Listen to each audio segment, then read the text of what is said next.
Hey everyone, welcome to episode number 15 of the rebranded the Lift Free and Die Hard podcast. I've got my buddy Mike Doehla on here today. He's a pretty cool character in the fitness universe. And if you're not familiar with him, well, he's a co-founder of Stronger You, which is a company I love. And he's the business mind behind that as well. My cat Ozzy just jumped up on the counter, so there he is. Mike, it's great to have you back, buddy. It's been a little while. Dude, thank you, man. I love you. I just have to correct you on one thing, and I hope Alessi doesn't get upset, but I'm the solo founder of Stronger You. Oh. This was my stupid, crazy idea with Oh, my cell phone, almost 6 years ago? But yeah, Alessi is our COO. He came in and helped me really structure everything because before him, I was just a fool on a cell phone talking about food stuff. I had the misconception. Funny, I actually written it as founder, and then I plugged it as like, oh, well, I don't want to be disrespectful, but okay, cool. Now everybody knows that you are the technical sole founder, and then Alessi's been, your right-hand man the whole time. Yeah. So got the cat out of my lap before he scratched me, so he's looking like he wants some attention. But he's not important and you are, so yeah, we've been planning this for a little while. I've been trying to my schedule's been nuts. So I've been trying to squeeze these podcasts into my schedule, which me and Dean used to have a dedicated Thursday morning, and now I plug them in wherever the hell I can find time. But, that's the year, and I'm grateful to be busy. And, one of the things I've been asking most of our recent guests is, my recent guests, is, how you've approached the unique challenge of 2020. And, I'll extend that out to, Stronger You's really been growing. You guys are doing amazing. What kind of challenges have popped up along the way that have sort of surprised you, and how is your philosophy in approaching all this stuff? Dude, I mean, this year has been kind of nuts. Like for the most part, we've been on cruise control, growing word of mouth, hiring awesome coaches. Everything's been cool. And then, COVID hits and a lot of people were like, man, you're lucky to be online. And I'm like, dude, you don't understand. Because when everyone was locked up, losing jobs and not spending money, what do you think they're going to toss to the side? Online nutrition coaching. So, and I thought it was actually like 3 to 4 weeks, but Alessi and I were going over some stuff for like year end. And I realized it was like 2.5 months that really like set us back a bit with COVID. So, I mean, we managed, we're back to normal now, a little bit busier than we think we even were last year. And we can't help but think that it has affected us. So my big thing right now is like, we're good. I remember talking to you when stuff was going down and I was like, oh my God, man, these trainers in gyms, like that's what I'm worried for. It scares the crap out of me, man. Well, I've been lucky with it because, I spoke about this before, but I just whipped together a home gym real fast. I had some, friends have some equipment. I loaned some stuff. I bought a bunch of stuff just before everything just had a mad rush. And I worked straight through, right? And, I just kept it on the low key because there's some people pretty savage about it. But honestly, given what we know now, I look back and going, fuck, I'm glad I did. My clients are grateful for, the refuge to stay physically and mentally healthy and happy. And that's a super important thing. But I don't want to dig jam on the COVID thing too much because that's been a recent topic of a lot of these episodes, or at least too much of them. Yeah. But yeah, a lot of trainers didn't have the luxury of, the basement space, the resources, and the ability to even get their hands on this stuff. So it's been a tough one. And now we're starting to see, Toronto put a 30-day lockdown again. Quebec trainers are dealing with the same problem. In Winnipeg, they're going pretty hardcore at this stuff. And so, yeah, there's no guarantees. And then we've got friends like, Chad Landers and our other friend, Melody Schoenfeld. They're all down in California. And I haven't talked to either of them recently, but if I'm not mistaken, I mean, they would still be under the forced order to keep their doors closed, right? Yeah, I talked to Chad about 5 minutes before we got on, and he said to tell you hi. Oh, yeah, I love that. I got to bring him back here too, but we had him during the COVID stretch, so it's always good to talk with him. A genuinely amazing human. If anybody listening isn't familiar with our friend Chad Landers, this is someone that he's a good person. He also, if you're fans of Cobra Kai, he trains the lead actor, and I can't remember the guy's name, the blonde guy, but Chad is actually his trainer and old friend. So if there's no other reason than to go check it out, he also looks far too much like Robert Downey Jr., like way too much. You think so? I don't see it. Well, but I do love Cobra Kai. I think it's such an amazing show. When Guido was going like ham with putting his face on like Taylor Swift and all these like the music videos when that was like briefly popular. That was hilarious, That man. was horrifying. So if anyone's listening who doesn't know my old podcast co-host, so Dean actually works for Mike at Stronger You. He's one of the coaches there. And you guys are, Dean does a lot of cool shit with you guys. Yeah. But so Dean just decided this would be a good idea to splash his face on like scantily clad women's bodies in music videos when you could splash your face on this stuff. And again, terrible image. I'll never get that out of my mind. But Chad went and did it with a sequence of Robert Downey Jr. stuff. I couldn't tell that it wasn't Robert Downey Jr. except for one small piece.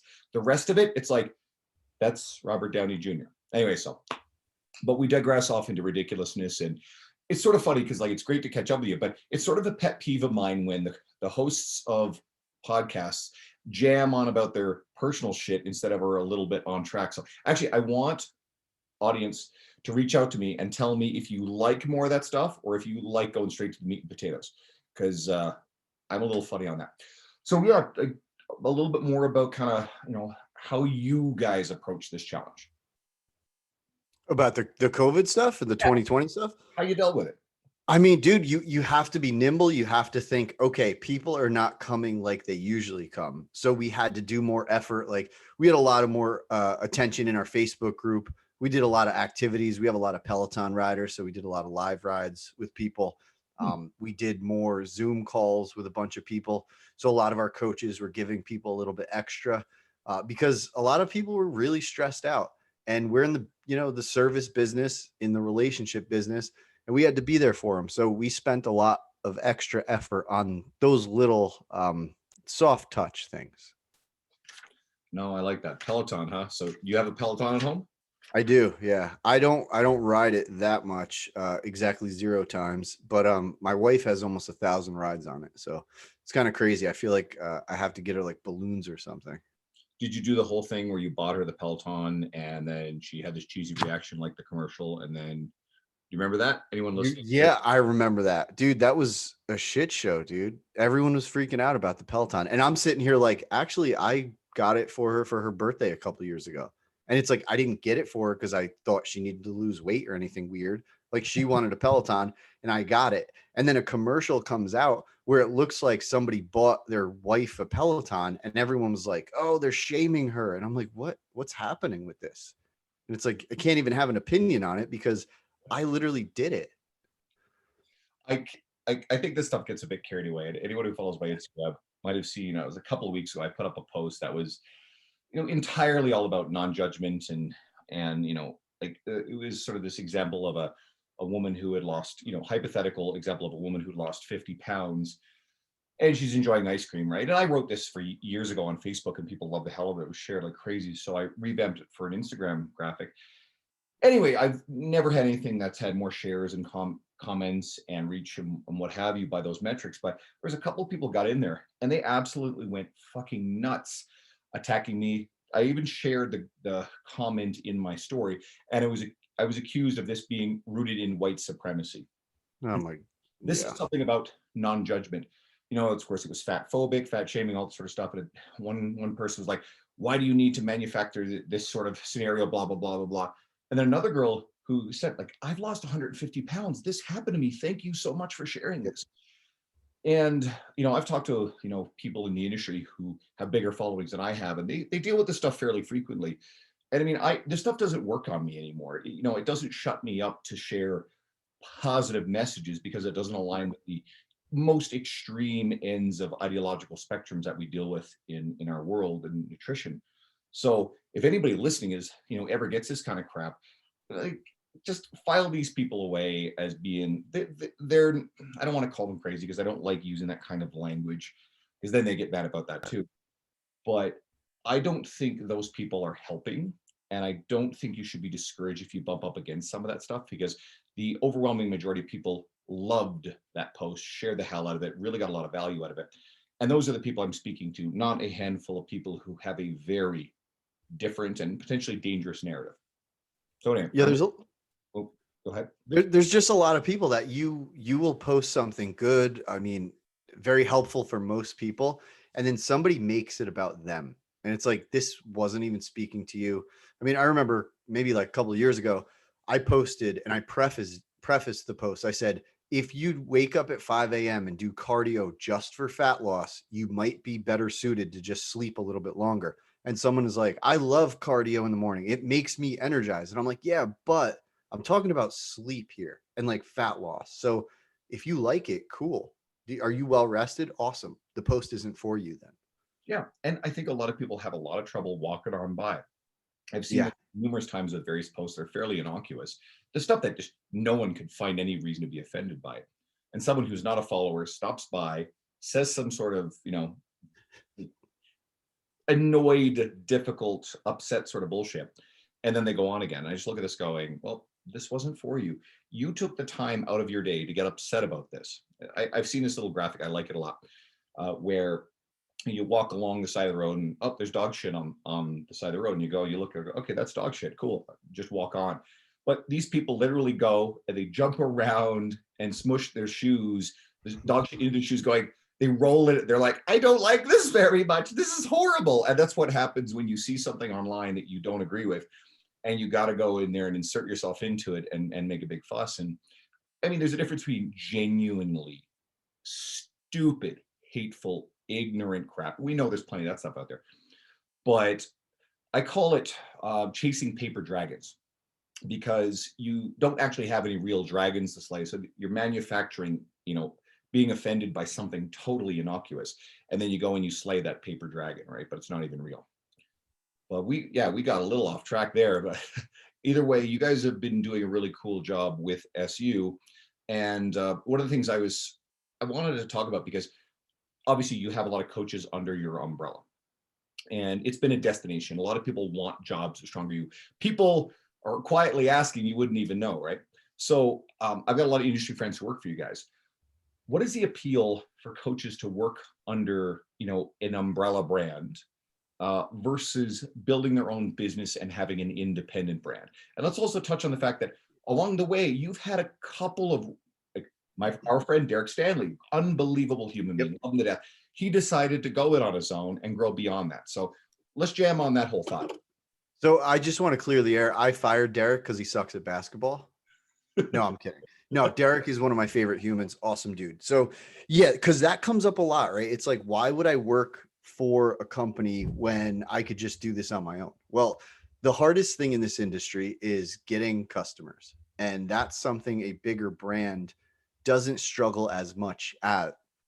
And they also have systems, infrastructure, processes, people, because if you're by yourself, where are you getting information from? How, like, I mean, we see it in precision nutrition. People ask questions in there, and I'm like, oh boy, like we don't have that because we have all these people on our team that have seen and done this stuff so they can help each other. So, I mean, it really is about getting into the industry and doing the job you want to do. Because if you're a coach, no one really taught you how to run a business, how to get customers, how to scale, how to deal with poor customer interactions or any of that. And I know, Goodman was talking about it a couple episodes ago where like people just generally suck at business. I mean, it's hard. And I don't know if I'm any good at it. Maybe we got lucky along the way. Maybe Alessi bailed me out. I don't know. But that's the biggest thing for me is if you want to work or if you want to work in this industry, the chances might be greater if you join up with an organization that has established itself and can provide the members or clients for you to help. So it's all about, what do you really want to do? Do you want to run a business and try to coach people, or do you want to coach people and have the support of a bigger system? And I think And there's no right answer. It all depends on the person and the time. and that makes a ton of sense, because you're right. There are going to be a ton of people out there who they're great at the coaching, they're passionate at the coaching. And the thing that they kind of hate the most is needing to put yourself out there constantly, creating social media or long form content. They really would just like to coach people. Guido's a little bit like that. He really likes the coaching stuff. He's starting to get back to creating again. But he likes the stability and security of having that backing. Whereas I'm very much the opposite. I very much like being an independent person. I don't play well in the same sandbox with others. I love seeing people successful. I love helping people, but I really very much like it being it totally alone. So I can see it from both ends. And I don't think there's anything wrong with wanting to be part of a bigger community and organization either. Like, I think that's a noble thing. And I think there's a lot of coaches out there who've been doing it for a while. And in fact, I think there's probably a lot of the really good ones, well-known people in your organization. They did it on their own, right? They've been out there. They've written articles. Like, look at Jeb Johnson. He's Yep. written articles for Muscle and Fitness and other stuff. And I think, for someone like Jeb, he loves the creative part, but I think he's much more interested in being part of that team and organization than he is out there constantly trying to be a name in the industry. Yeah, I mean, dude, it's crazy. And one of my passions is like helping these people out, like not even in our organization. Like I had calls today with industry coaches. They're like, help me out. I need to grow my business. I don't know how to get clients. I'm losing clients this way. This situation happened. And I'm just like, dude, hop on Zoom with me. I'll bullshit with you for an hour. I don't even care. And they're like, what do I owe you? I'm like, nothing. I don't give a crap. Maybe one day I'll charge for something. But now I don't need to do that. I think this is like, if I can help anyone, that's what I'll do. And when I talk to these individuals, I don't talk to them like I'm CEO of a company of 70 something people with a bunch of revenue. I talk to them like I was them when I had 3 clients, 4 clients, 5 clients. And that's the missing piece in the industry, really, is like everyone that's trying to sell some advice is like selling advice to the person that like is nothing like them or never really crossed the same paths they did. It's like you read my mind. I even have a question prepared that you pretty much already went into. I want to say one more thing about the coaching stuff, and I was going to come back to someone like Derek. How do you feel when someone is really thriving as a brand and then they turn around and they say, you know what, like I really do want to step out on my own? I don't mind. I mean, there's always like there's that part that's like shit, I'm losing a really good person and my company now doesn't have that value of that individual anymore. But then there's also the morality part and the ethical part and the part that truly is me that says do it. If you can do it, go do it. If that's what you want to do, I want you to do it, because the last thing you want as a business owner is someone in your organization who doesn't want to be there. So if, and I talk to Derek all the time. He's like one of my favorite people. I love seeing him do well. And that's like no bullshit, because what kind of person would I be if I want to see one of my people leave and fail? That's like the most messed up thing that I could ever think of. I want them to do well. Exactly, right. And converse to wanting to see them fail. If you become known as someone who grows people that are so good at what they do that some of them step out and are very successful brands, that reflects incredibly well on you and your organization. My guess is most of the coaches are going to love it there and want to stay, but we know there's been a few notable departures. Another guy, Jason Falcon, love the guy, Oh awesome, yeah. Yep. awesome dude, right? And he was a big part of some of your guys' early stuff, right? Your systems, if I'm Yeah. getting that right. And Awesome dude. Love him. Yep. awesome guy. And I'm sure you're thrilled to see these guys successful. I bet you any money, they would feel comfortable calling you, going, "Hey, it's like the person who's like broken up with you and then calls you when they have a problem with a new girlfriend, but it's like, hey man, I'm struggling with this, and I know you're the type of person who'll get on the Dude, phone. I tell him, I say, dude, like if you guys need help, like I will talk to you about stuff. I will try to point you in the right direction. It's and not weird or anything. and of course there's always the fail safe of the safety net of, okay, hey, I gave this a shot, and you know what, it wasn't what I thought it was. I bet you any money those two guys call you and say, hey, I'd love to come back, you're gonna be like, fuck yeah.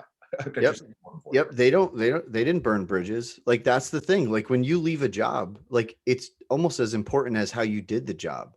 If you go out and you're just like, screw you, screw them, they sucked, this is awful, I'm not going to look at you again. I wish you well, but that's not my cup of tea. Like just be chill, man.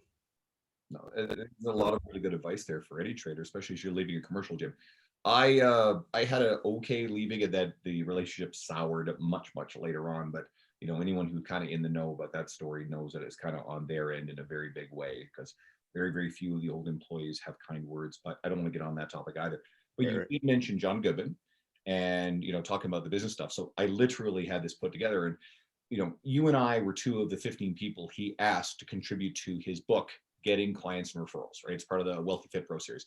you got an entire chapter. I got 10 pages, so you got featured, but I still thought it was the coolest thing ever. So I love it. Yeah. Honestly, anyone listening, if you haven't already picked up this book, it's awesome. It's a really damn good book. It is the book that you should be reading if you're struggling with the business side of your work. And even John was on a recent podcast saying it was the one that performed the least well, which means a lot of you guys listening have not read it yet. So It's so crazy. It's so crazy to me. That is the missing piece. Get better at business and getting clients and retaining them.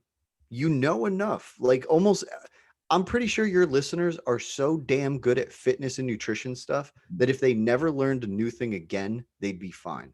I'm not saying don't learn more. I was actually talking to Derek about this about an hour ago.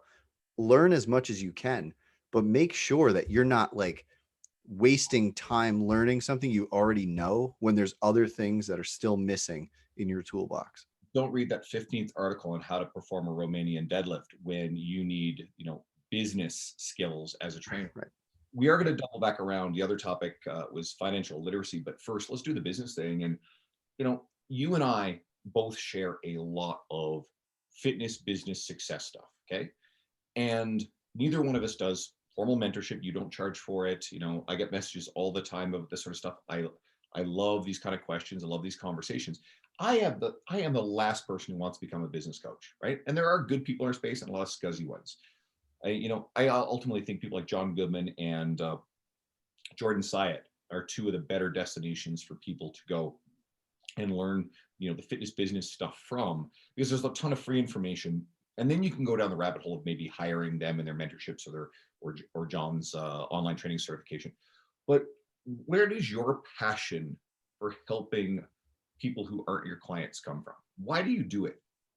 I honestly don't know. I mean, it's probably some like weird, like selfish thing that makes me feel good. You know what I mean? Like, and I think there's like some research on that. Like, why do people do nice things? Well, mainly it's because it makes them feel good. I mean, I just want to see people thrive and do better. And maybe, yeah, it does make me feel good. I don't know. It's just, I love it. I like problem solving. I like playing detective. And who knows, maybe I'm crazy and part of me just wants to show people that I know things. I have no idea, man. I'm probably a little bit crazy, but it really is like, dude, I fucking love it. Like if someone's like, "Hey man, I don't know how to do this thing.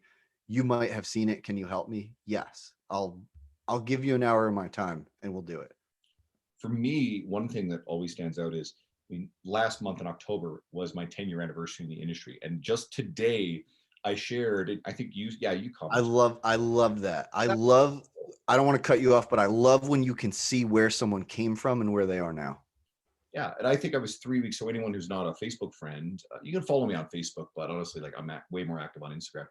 And I put up a post, I guess, 3 weeks into being a trainer 10 years ago, and just about how I was, there's a lot to learn, but I thought there was a lot of potential. And of course, I saw this in my memories, and I didn't remember the post. I'm looking at this going, well, that was an understatement, to say the least. And it's been a really cool 10 years. So anytime I have someone who is newer to the business or has been doing it a while but they're still trying to step up and make a lot of progress. I mean, no one knew the fuck I was the first 7 years of my career. The last 3 have been kind of an interesting thing where I've got a lot of broader reach with writing and podcasting and just my travels. I met you through my travels.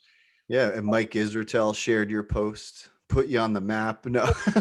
Well, that's something that I have talked a bit about, is the fact that Mike Israetel, I think, has shared 5 of my things on his wall, not just his story, but his wall on his Instagram in front of his 140,000 people. That got me a lot of new followers. Yeah. And that came from having Mike. I think Mike was him and Dean Somerset would have been the first 2 like known names in the industry I had as Facebook friends. And I've known Dean for years because we worked for the same company before. And then I met Mike when he did a conference here. I ended up kind of in the inner circle of that event. So I sat down and had dinner with a very small group and hung out with him and got to know him a bit. And he's one of the earliest podcast guests Dean and I had on. And anytime that they've come to town, him and his team, we always sit down and we have a dinner together. And Mike's an awesome dude. And much later on, as I put effort into finally growing Instagram following this year, Mike keeps turning around and sharing my stuff, right? So, and that's been a significant driver of new followers. But you can't plan that stuff. That's all relationships. You just put out good posts and see what happens. And that's what it boils down to, totally. And within those posts, kind of coming back to what we were talking about, I try to share a whole bunch of stuff, in particular about like just being creative, putting your stuff out there, and not being afraid to share it because, well, you're not a Mike Isertel, right? And because no one's a fucking Mike Isertel. There's But like one of him here, it's probably, what's funny is I had Dr. Jordan Shallow, the muscle doc, on here, and Jesus, he's actually kind of close. He's got the same sort of sense of humor, and he's really intelligent. So it's almost like a second version of him. But yeah, like Mike is unique, and we're grateful to have one of them. 3 or 4 of them running around might be terrifying, especially with the jujitsu skills at his size. But this whole, I really got off track there.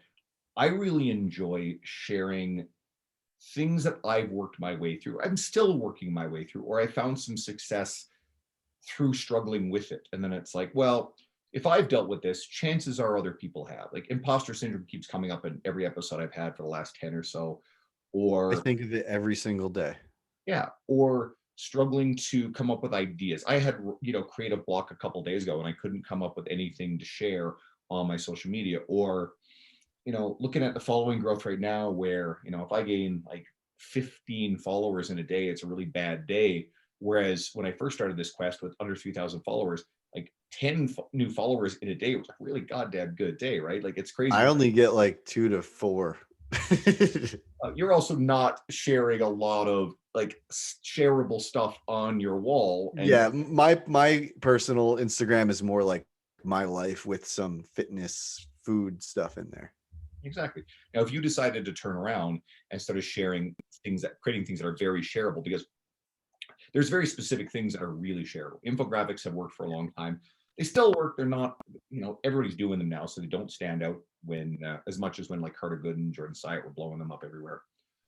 But the Twitter stuff that I've been doing is super popular. That stuff just seems to be like people see it, they like it. I like that idea. Boom, they share it. It's everywhere. It's big words. It's big words. It gets to the point quickly, and then the caption elaborates on it. And that's like I refuse to do it because I just don't want to be like everybody else.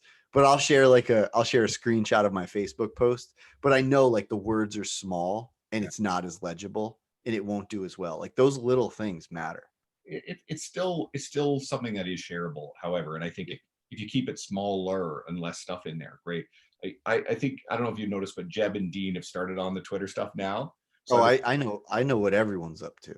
I've been talking to Dean about it, giving him some little here, do this, don't do this, whatever. Because like the third time he did the knock thing, it's like, hey, dude, everybody thinks it's the same post. They're just seeing the first part and they're not reading the rest. So change it up. He's like, oh, cool, okay, right. But I like this stuff about content creation, content sharing to encourage people, because at one point I started to write. My friend made a website for me. I've been way behind on a website, and I started to write articles because I was interested in it. And then that turned into, Mike Howard became, a friend of mine through my travels, going to Tim Arndt's conference, Inland Empire. Those guys are great too. I love Mike and Tim. People. They're awesome. And so, knowing Mike, and I didn't realize that he was one of the ones that picked the articles for the weekly best for the PTDC. And then, mine gets submitted, and all of a sudden it's on this list, and one thing leads to another, and I keep writing and getting more attention for it. And then more and more eyes are on it. Lou Schuler's reading this stuff. And then, through the everything, I connect with Danny Sugar of T Nation, and I've been reading T Nation for forever, since I very first started out as a trainer.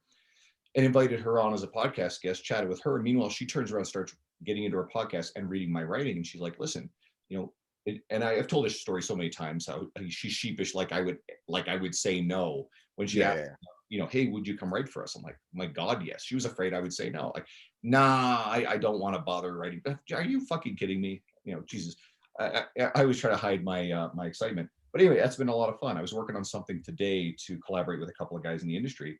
So that's a project that I love, but that didn't happen, overnight or without a lot of really important relationships in the industry that I made through my travels. So I think one of the important things, just to summarize the content creation stuff, is, you have to be consistent and you have to create good stuff, but it's really important to have industry relationships.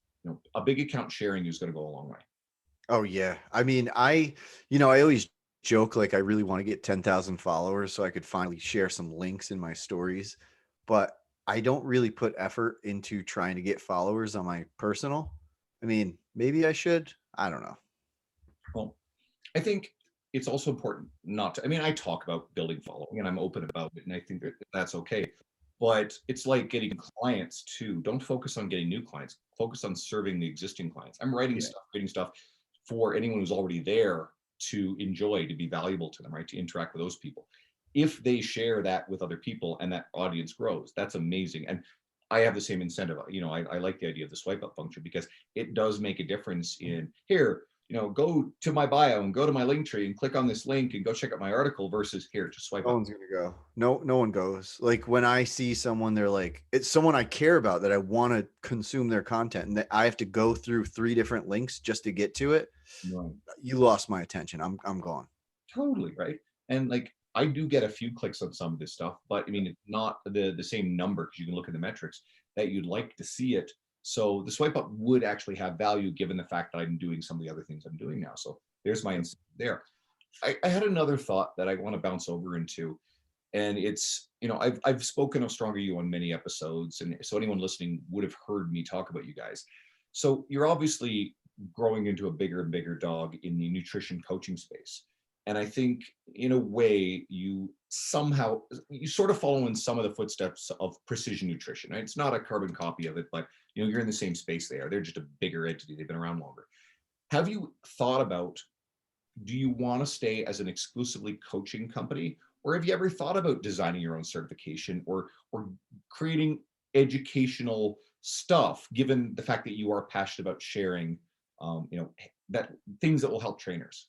Yeah, it's a really good question. And as of right now, I don't have a goal to like make a certification and sell it and be like, hey, you're stronger, you certified, but you don't actually coach here.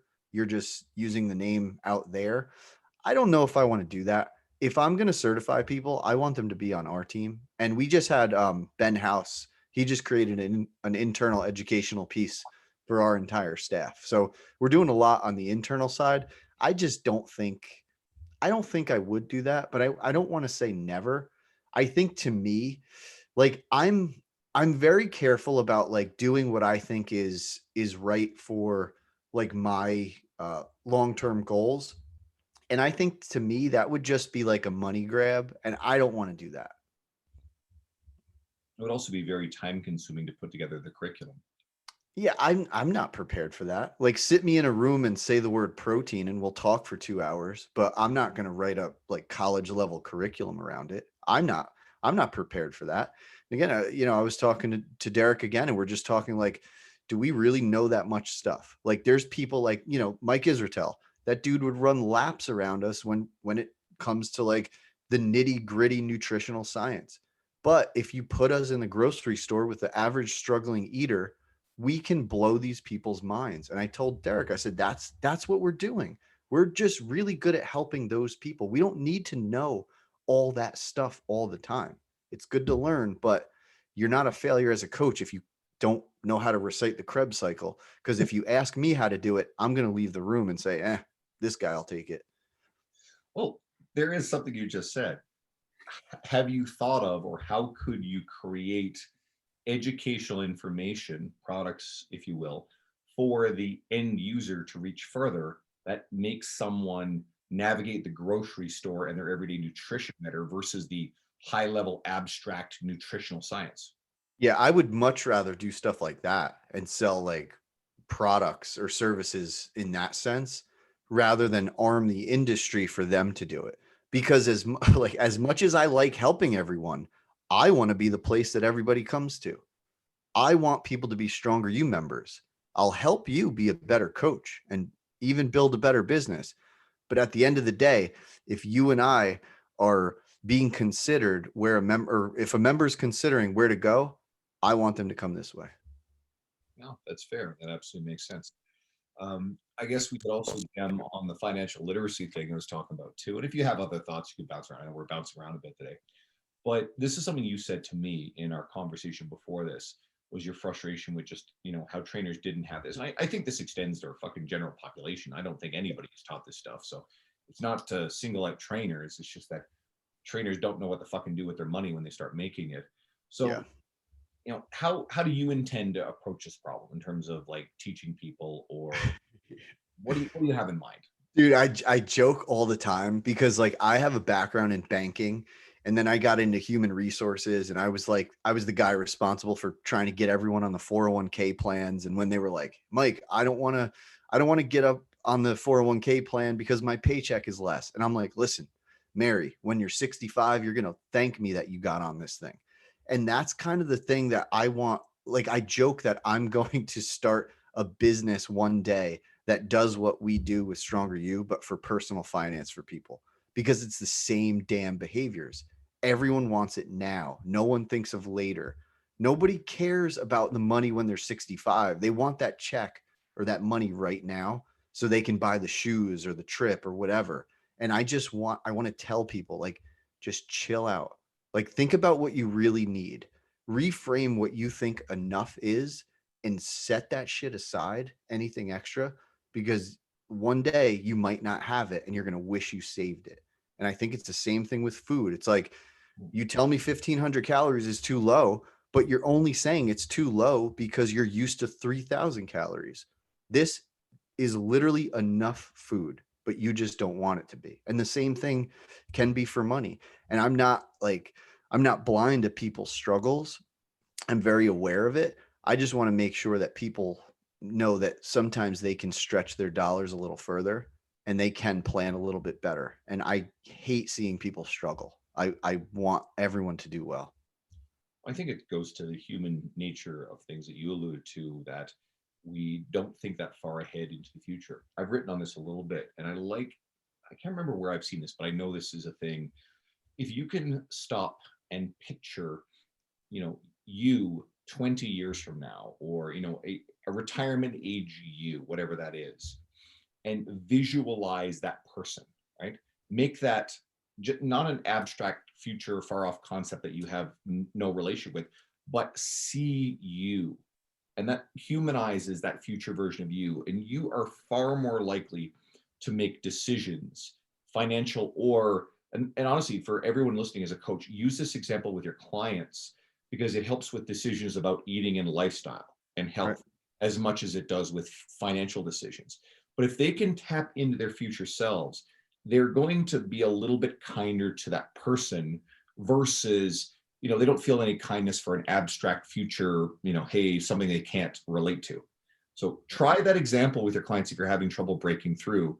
Because it will. And there's a name to it, episodic future thinking. Just picture yourself in the future, and you're probably going to make a lot better decisions when you have that person in mind. I love that. I got to write that down. And yeah, that applies to, getting your clients to make better eating decisions, better activity decisions. I mean, shit, look at the shitstorm that we're dealing with right now in 2020, and the piece of information that we seem to have Yep. that we need to be more focused on is the fact that, COVID is having disproportionately bad effects on people who are obese, who have major lifestyle, diseases, and we can't reverse that stuff in a few weeks. But okay, it's just one more reason saying, hey, this is not about shaming someone who's overweight. And you know what? If you run into people who it goes to what I say earlier. If you run into people who default to that argument, well, those people are actually a problem because they are standing in the way of helping the people who want help, who actually want to be healthier long term, and they're looking for solutions. And we're all speaking to the people who want solutions. If you got some social justice warrior, sorry, but true, who is fighting that battle with you, they are not the person you're trying to talk to. So you know what? Fucking block them. Get rid of them. Honestly, Right. don't even give them the time of day. They are not helping your mission. They are going to sap your energy. They're going to be there to stress you out. For everybody else, long term, you know what? The healthier body weight that you have, then the better your blood pressure is, the better your blood sugar is. Not having diabetes, not having hypertension. I repeated myself there. Those things we now know that people who don't have those comorbid issues are having on average way better COVID outcomes. Okay, cool. So do we know for a fact that this is going to be the last time we'll ever have a pandemic in the history of our lifetime? We don't know that. We know that these things are all causing other lifestyle issues, and it's on average statistically killing people sooner. Okay, it is true. So maybe this is finally the thing that tips people over the edge because it's scary to say, okay, I need to start making some better decisions for my future, right? And I don't like shaming people. I don't like using fear-based marketing. I don't agree with those things.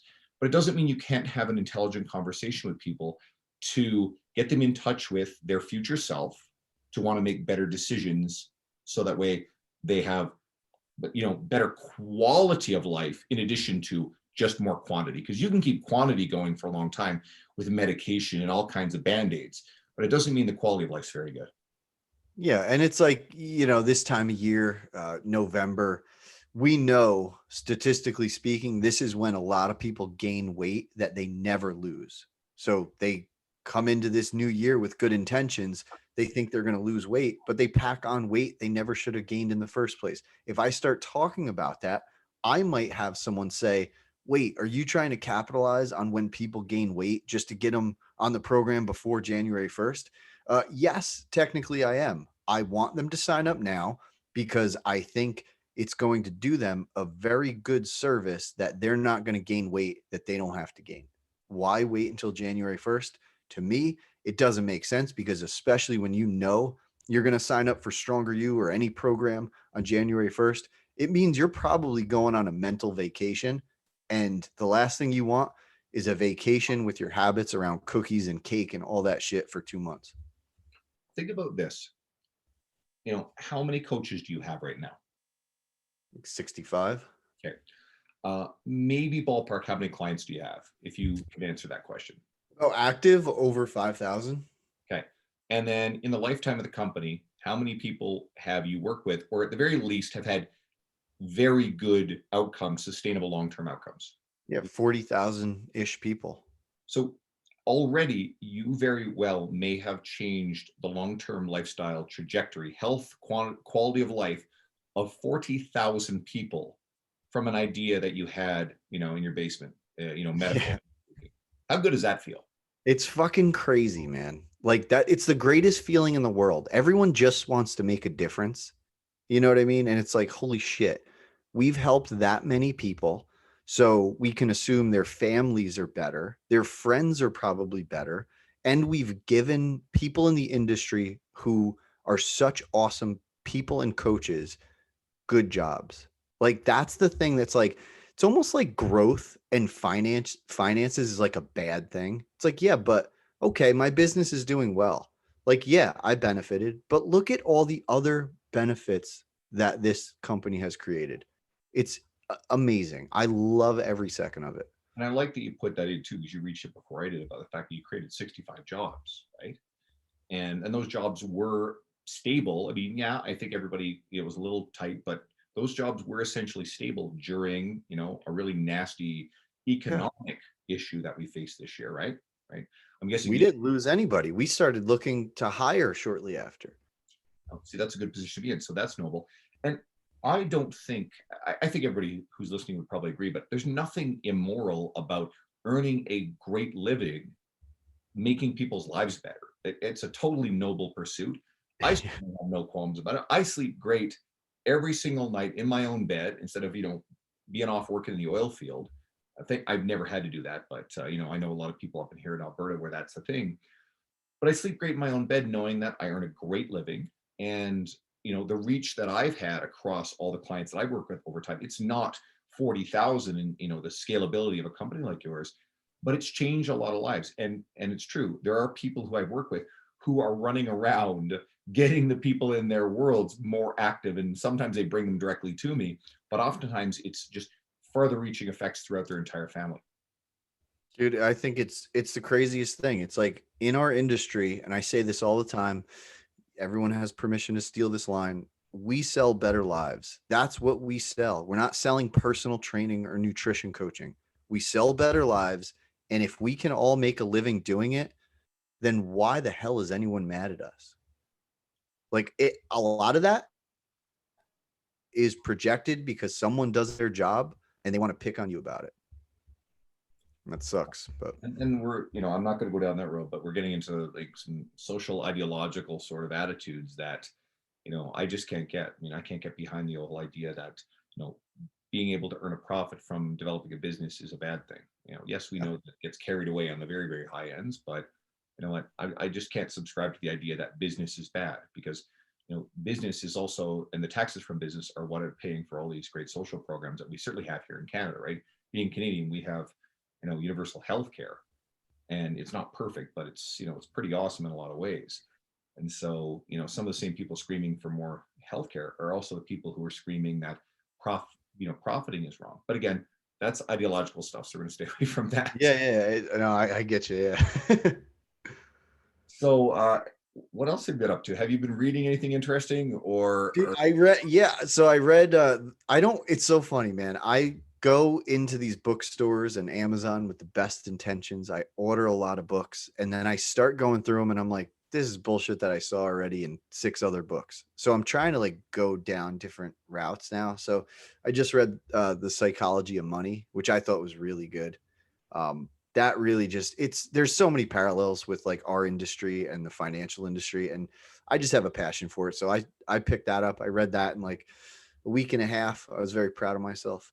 I still need to finish what was it? I still need to finish Changemaker, but I think that book is amazing. right? I think it's like, I mean, I'm a little further along than many of the people I think it's geared towards, but I got a ton of value out of that. I think it's awesome. I would love to sit down with Berardi for a couple hours and just bullshit with him. He's a smart guy. I mean, we were really fortunate to have him on the podcast a while back when Dean was still my co-host. So if anybody's listening who's been fairly new to this and you like John Berardi, yeah, we actually had him on as a guest and he was just mind blowing. He's really cool. So go back to that one. That book's on my radar. I keep an eye on what Luca Hocevar posts, and he posts a shit ton of books. And I don't even know how he manages to read them all physically, unless he's a speed reader. I do a ton Yeah, of yeah. I think a lot of like, I don't know Luca, but I know a lot of people that probably buy a lot of books that don't read them. I them. mean, I think it's like, I don't know, book stuff. It's like the cool thing to share all your books because everyone thinks you're smart. And I've done it before. I'm like, ooh, a book. I buy it, I get it, I post it on Instagram, I get instant gratification. And then I'm like, fuck this thing. I don't want to read this. And then I'm like, shit, everybody just thought I read that. Do I need to do like a follow up and say, hey, I skipped it? Well, I buy a lot of books now, and I got into a phase where I was just straight audio, and I still listen to tons of audiobooks. But what I'll do is I'll go grab something. If I loved it on audio, I'll get a physical copy. Yep. And hey, you're supporting the author a little bit, but I like having the collection. You can see behind me. Yeah. Oh, I like to highlight. That's why I can't do audiobooks. So I sit there with a highlighter in my head, and that's how I get a lot of my content. I'll read something, I'll come across a idea, I'll highlight, I'll take a note, and then, 4 hours later I finally finish reading again. he steals it. Actually, I'm just halfway through it, like a quick little book. It's actually great. It's called Steal Like an Artist. Dude, did I tell you about this? This, I swear to God, is probably like Why Stronger You is what it is. That was the book I read when I first got started, and then I read the follow-up, Show Your Work. I'll do that. And oh my God, dude, that is like, it's the littlest, smallest, quickest book, but it's so full of amazing shit. I love that. I got really excited there, you can tell. Yeah, I didn't know that book meant anything to you. It popped up on something recently, and I'm like, fuck. And then, of course, I look for things on audio first because I didn't know what the hell it was, and it doesn't exist on audio. Once you have it, you realize why. It's like art. Yeah, It would be you'd be done it in like 30 minutes, and I listen on 2 times speed, right? So it was just gone. But really cool book. I think anybody should pick up a copy of it. It's something you can always come back to. It's kind of like, it's even smaller than Stephen Pressfield's The War of Art, which if you need something when you're struggling for motivation to create, just sit down and read that book. Super short, or listen to it. I love it. I'll come back to it every once in a while just for a kick in the pants. And Pressfield writes great, but really short stuff. Yeah, Psychology of Money. It's on my radar. I'm doing How I Built This by Guy Raz, which I think is pretty popular. It's making the rounds in the industry right now. That's on. And he's got a podcast too. He has like a bunch of like startup founders on there. I listen to some of them, but I try to, and maybe we're getting off topic, but I try to like learn from some of these people, like these big startup, like Peloton guys and all this. And I'm like, their story is nothing like mine. I can't really relate because they're, top schools. I went to community college. Like, all right, dude, I can't even pay attention to this. Like tens of millions of dollars in funding. I'm here just trying to use some of our profits to grow. So it's a very different situation, but I think you can glean little lessons, but I think the specifics of what they do, like you go into Tim Ferriss's books like Tools of Titans and Tribe of Mentors. First of all, there's a lot of fluff and bullshit in there, but I enjoy them. Number one, it's entertaining. There's interesting stories. But two, don't look for the specifics of what people did, but look for the underlying philosophies and attitudes. And that's where I always go. I like books on Yeah. you know, everyday philosophy about how your mindset about stuff. I was talking about Extreme Ownership by Jocko Willink and Leif Babin. That one is a great book. That's a great way to approach shit. Or some of Seth Godin stuff. Linchpin is full of great stuff like that. Or Ryan Holiday's Obstacles the Way. These are some of my favorite all-time books. There's Slight Edge by Greg Olson. Is it Greg Olson? Yeah, I own a lot of these. I haven't read them all. Great books. And these are the first things I refer to people to go and do it. Cal Newport's So Good They Can't Ignore You. Yep. These will establish some fundamental basic principles of how you should fucking approach your career, and no matter what the hell you do, and probably life. And what you'll find is you'll probably just find this stuff aligns with you. If you're in our space and are listening to this, then you're going to read these books and go, fuck yeah, like I think that too, versus going, whoa, I never thought of that. And now I'm changing my complete attitude 180 degrees from where it was. It's probably going to align with you if you're listening to this anyway. But good books, and it'll cement some of these attitudes that are starting to already form as you get deeper and deeper in the industry. So I like this. Yeah.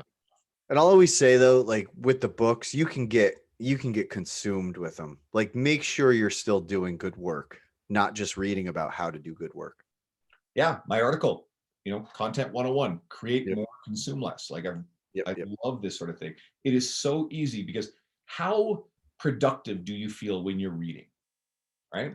And you notice that, oh shit, I'm supposed to go and do this project, or I'm supposed to, oh, I want to launch this YouTube channel, or I want to launch this podcast. And all of a sudden you start finding you're reaching for the book that you were procrastinating a lot quicker because you get to procrastinate from the podcast or the YouTube.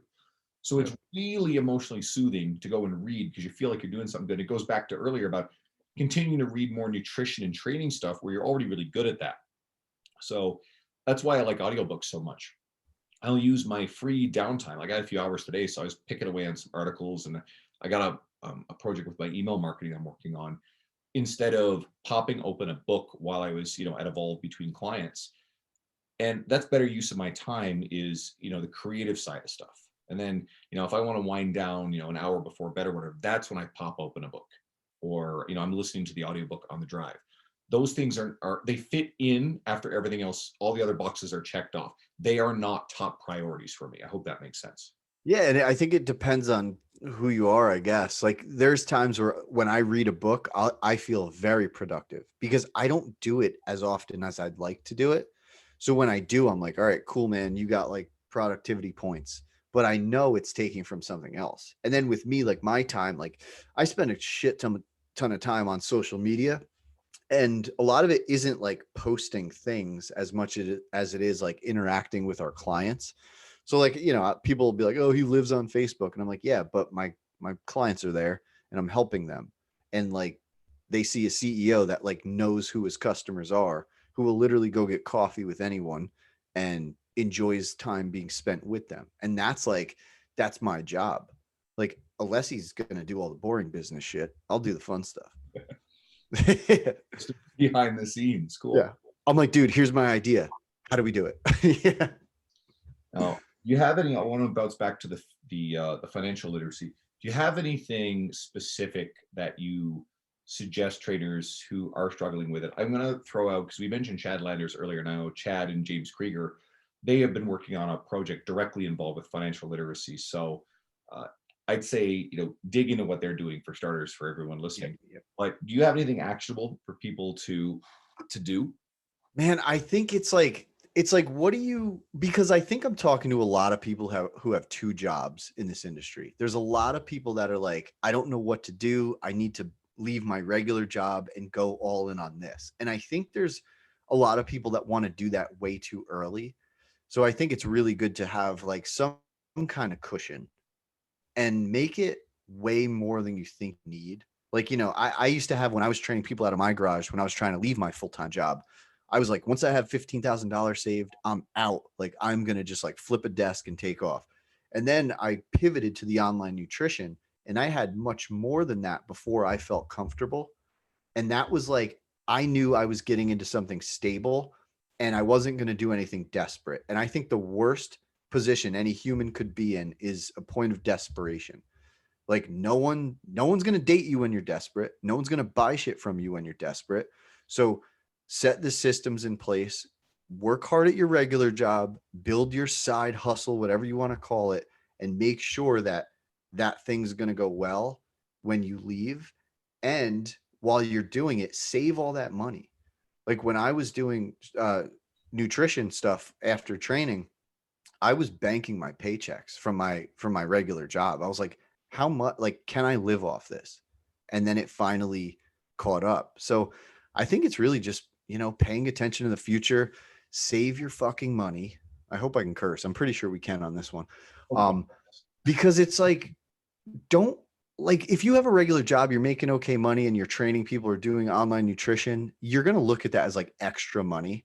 Just pretend it doesn't exist. Put it away, start a IRA or something, get a good accountant. Don't play around with this stuff because it might just run out one day and you don't want that to happen. Funny we're mentioning what is it, Guy Raz in his podcast, well, the book How I Built This. He mentions what's the guy's name? It's Damon, the guy who founded Fubu. He's one of the guys on Shark Tank.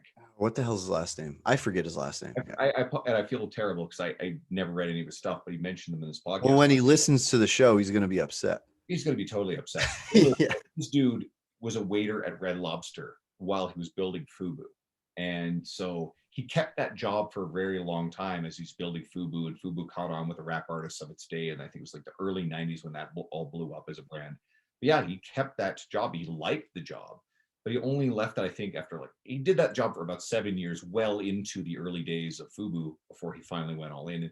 And I'm pretty sure you told this story on the first time you were on the podcast with us about how you stayed with your old company long after. I was there 13 months. I did both for 13 months. And and I say this like I think like my last couple months at that job, I was making more with Stronger You per month than I was per year at that job.